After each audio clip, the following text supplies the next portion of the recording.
আসসালামু আলাইকুম। আপনারা সবাই কেমন আছেন? আশা করি ভালো আছেন। আমি আলহামদুলিল্লাহ ভালো আছি।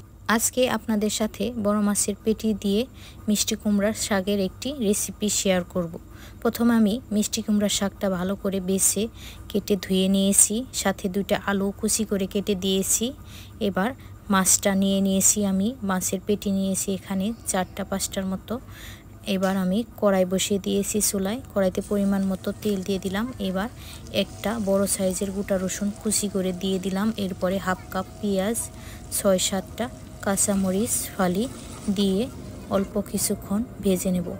রসুন আর পেঁয়াজটা ব্রাউন কালার হয়ে গেলে এরপরে 1 কাপ পরিমাণে পানি দিয়ে দিব। পানিটা দেওয়া হয়ে গেলে এরপরে আমি মাছগুলা দিয়ে দেব। মাছটা দেওয়া হয়ে গেলে এরপরে আমি দিয়ে দেব হলুদের গুঁড়া হাফ চা চামচ, মরিচের গুঁড়া হাফ চা চামচ, ধনিয়া গুঁড়া দিয়ে দিব স্বাদ মতো লবণ। এরপরে দিব আদা রসুন আর জিরা পেস্ট মিশিয়ে আমি পেস্ট করে রেখেছিলাম, ওইটা আমি 1 চামচের একটু বেশি দিয়ে দিলাম, 4 চামচের 1.5 চামচ আর কি।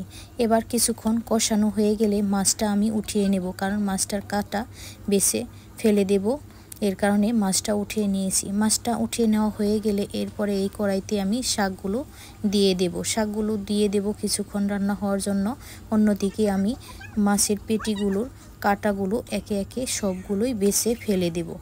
সবগুলো কাঁটা বেছে ফেলে দেওয়া হয়ে গেলে এরপরে আমি শাকটা পরিমাণ মতো পানি দিয়ে দিব। দেখুন শাকটা অলরেডি প্রায় সিদ্ধ হয়ে গেছে। এরপর পরিমাণ মতো পানি দিয়ে দিতেছি, কারণ শাকটা আমি একটু ঝোল ঝোল রাখবো। এরপরে কাটা বেছে রাখা মাছগুলো দিয়ে দিলাম, সবগুলো মিশিয়ে একত্র করে অল্প কিছুক্ষণ রান্না করে ঝোলটা একটু শুকিয়ে আসবে, যখন শাক আর আলুটা সুন্দরভাবে সিদ্ধ হয়ে আসবে তখনই আমি নামিয়ে নেব। আপনারা আমার ভিডিওটি যে যেখান থেকে দেখতেছেন, দেখার শুরুতে একটি লাইক দিয়ে দেখা শুরু করবেন। দেশে কিংবা দেশের বাইরে যে যেখান থেকে আমার ভিডিওটি দেখতেছেন সবাইকে অসংখ্যবার ধন্যবাদ জানাচ্ছি পুরো ভিডিওটি দেখার জন্য। আর ভিডিওটি দেখার পরে সুন্দর সুন্দর কমেন্টের জন্য আবারও ধন্যবাদ জানাচ্ছি। সবাই ভালো থাকবেন, সুস্থ থাকবেন। আল্লাহ হাফেজ।